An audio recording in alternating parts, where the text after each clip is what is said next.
Au début des années 2000, une série de braquages sème la panique à Hollywood. Des braqueurs s'introduisent dans les maisons des stars hollywoodiennes les plus célèbres et Paris Hilton, Megan Fox et Orlando Bloom vont faire partie d'une longue liste de victimes. On estime que les malfaiteurs ont volé 3 millions de dollars en cash et en biens de luxe volés dans les maisons de ces stars. Et alors qu'on imagine tous qu'il s'agit d'un gang de criminels très expérimentés, on va finir par démasquer les coupables qui n'ont rien à voir avec le profil qu'on avait imaginé jusque-là. Voici l'histoire du Bling Ring.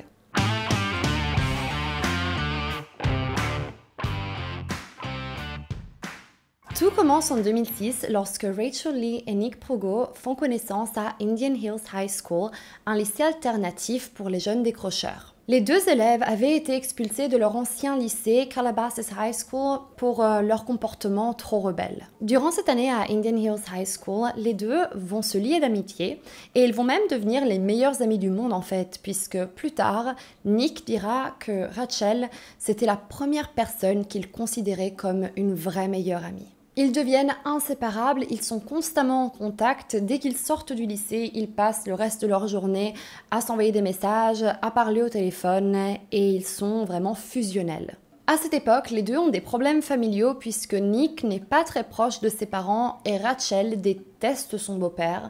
Du coup, ils vont se trouver ce point en commun qui va beaucoup les rapprocher. Et aussi, une des plus grandes passions que les deux vont partager, c'est la mode. C'est leur plus grande passion commune, ils adorent tout ce qui est magazine de mode, les défilés, les vêtements de marque, ils adorent faire du shopping ensemble et Nick rêve même d'avoir un jour sa propre marque de vêtements. Durant cette année au lycée, les deux s'amusent comme des fous, ils sortent quasiment tous les soirs, font la fête, consomment de la drogue, vont dans des bars, dans des clubs et s'amusent comme jamais. Mais durant l'été, Rachel va proposer à Nick de faire quelque chose d'un peu douteux. Elle lui propose de rentrer dans la maison d'une connaissance à Nick, puisque Nick lui avait dit que la famille de cet ami de ce garçon était partie en vacances. Puisque la maison était vide, les deux s'introduisent chez ce garçon et trouvent sous le lit une boîte avec 8 000 $ cash. Ils en prennent 4 000 chacun et vont faire du shopping à Rodeo Drive le lendemain. Avec un budget de 4 000 € chacun, les deux s'amusent énormément durant cette séance shopping. Et ça y est, la machine était lancée. Après ce premier rush d'adrénaline, les deux vont devenir accros et instoppables. Ils commencent à faire les voitures, donc ils essayent de trouver s'il y a des voitures qui n'ont pas été fermées à clé et prennent tout ce qu'ils trouvent. De l'argent en cash, des cartes bancaires, mais aussi de la drogue quand ils ont trouvé, puisque Nick est en train de commencer à développer une réelle addiction. Sa consommation devenait de plus en plus fréquente et de plus en plus intense. Mais un jour, cela ne leur suffira plus. Et ils vont avoir envie de faire quelque chose d'encore plus gros. S'introduire dans les maisons des célébrités hollywoodiennes.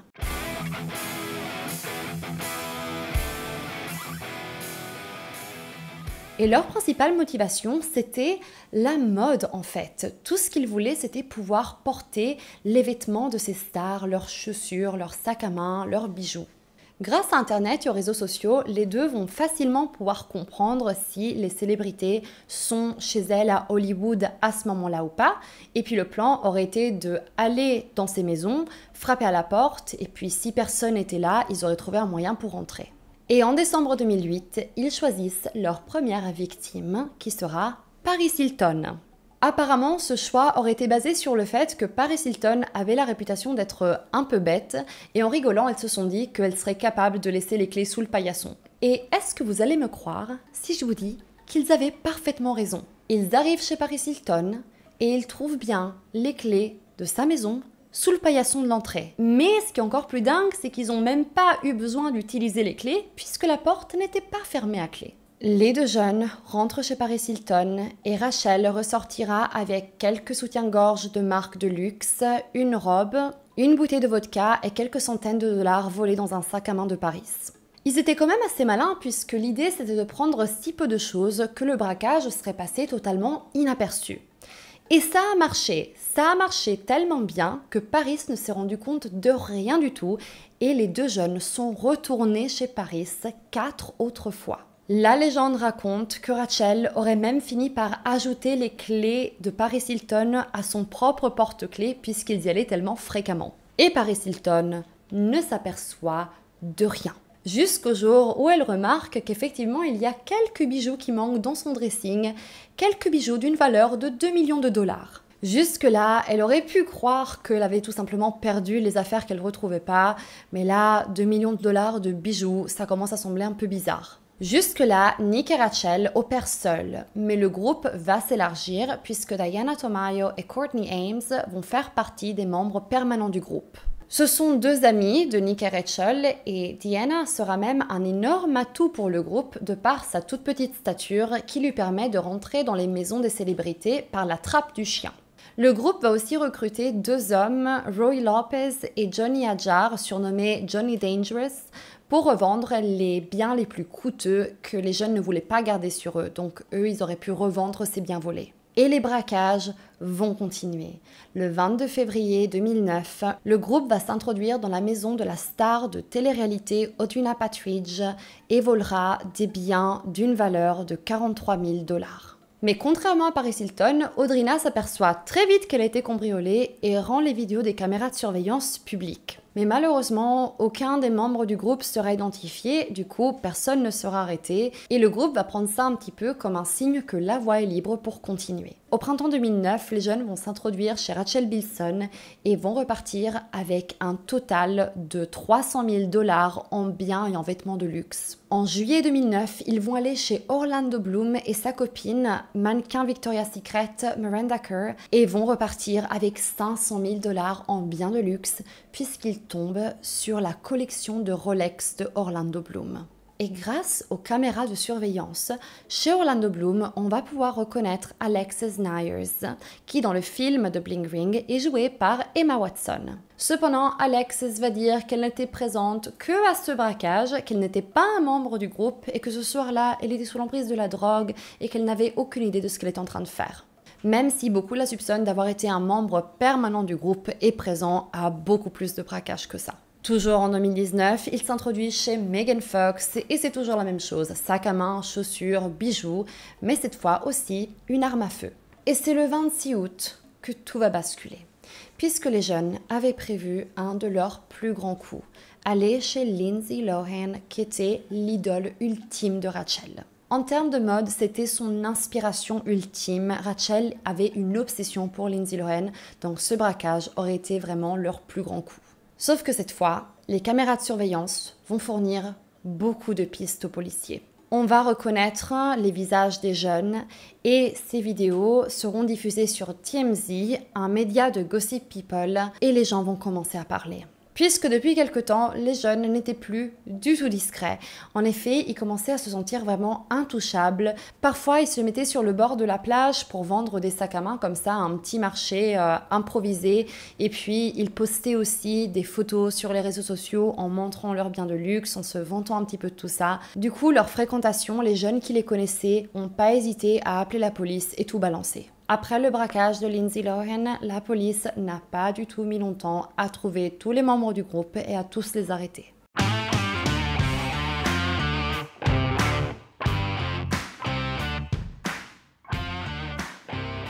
Nick Progo est le premier à être arrêté. Initialement, il nie, mais il va très vite craquer sous la pression et va tout dévoiler. Il avoue avoir été présent à tous les braquages. Il avoue pour des braquages dont la police n'était même pas au courant et il dit qu'ils avaient déjà planifié les futurs braquages qui allaient être ceux de Ashley Tisdale, Zac Efron, Vanessa Hudgens, Miley Cyrus et Hilary Duff. Il sera condamné à 2 ans de prison et sera relâché au bout de 1 an. Et d'ailleurs, sur sa mugshot, il semblerait que le t-shirt à rayures qu'il porte, c'est un t-shirt de Orlando Bloom. Rachel sera reconnue comme le cerveau de la bande et le leader du groupe. Et au moment de l'arrestation, elle est à Las Vegas chez son père, mais la police arrive avec un mandat de perquisition. Initialement, elle nie elle aussi, mais la police va trouver dans sa garde-robe un manteau appartenant à Lindsay Lohan et aussi des photos topless de Paris Hilton. Donc là, elle ne pouvait plus trop nier. À ce moment-là, elle comprend qu'elle n'a plus moyen de s'en sortir, fait une crise de panique et avoue tout à la police. Elle est condamnée à 4 ans de prison, mais sortira au bout de 1 an et 4 mois. Alexis Nyers, qu'on soupçonne avoir été un membre permanent du groupe, en réalité, on n'a jamais pu prouver qu'elle était là aussi à d'autres braquages autres que celui de Orlando Bloom. Du coup, elle aura une des peines les plus soft, puisqu'il s'agira que de 180 jours de prison. Elle sortira au bout de 30 jours, mais restera pendant 3 ans sous liberté surveillée et devra restituer la somme de 600 000 $ à Orlando Bloom. Diana Tomayo et Courtney Ames seront condamnés à 60 jours de travaux d'intérêt général et 3 ans de liberté surveillée. De ce que j'ai pu comprendre, les membres du groupe aujourd'hui s'en sortent assez bien. Ils vivent des vies assez normales. Certains sont mariés, ont des enfants et essayent de rester loin des ennuis et des médias.